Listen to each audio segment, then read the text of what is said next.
Sukuma, sukuma, kwenda, kwenda, kwenda, kwenda.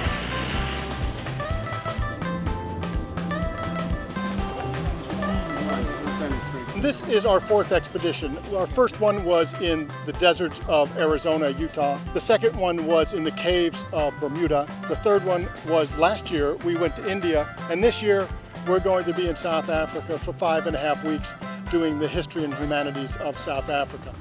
Hi, I'm Professor Phil Peters from the University of Central Florida. You're going to be learning so much about Soweto here in South Africa.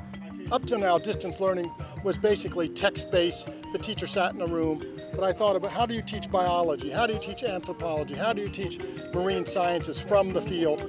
Well, that requires that you're mobile, live, interactive, and remote. We have a set of video cameras that are roving so they can capture anything happening in the field, bring that back to a mixing board. And it's the mixing board where it all comes together as far as sending that signal out. But we also give the teacher on the teacher's tablet a feed of that as it's going out so that he or she can have an idea of what the students are seeing. We thought that was important. I was wondering if you could give us a few more facts about Soweto. How big is it? How many people live there? The population is about 4.5 million people. Soweto is just a diverse township. We have different cultures. I think that, and I know this is a generational thing, that I had been fighting technology and didn't really see the value of it in all instances.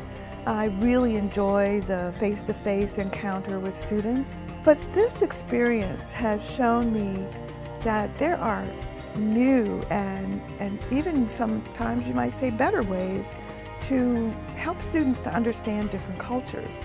Because I was sitting with people who were thousands of miles away from my students, but the students could directly interact with them. This is not a web course, this is not an M course, this is not a lecture course, this is not like any modality that we currently have at UCF. It's a new thing.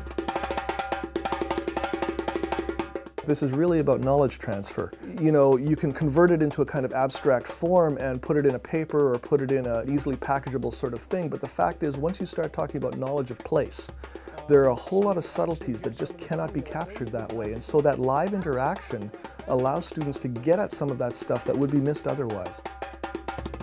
It's much better to offer students an experience of interacting with different cultures in real time, and as an anthropologist, to me, that is so key.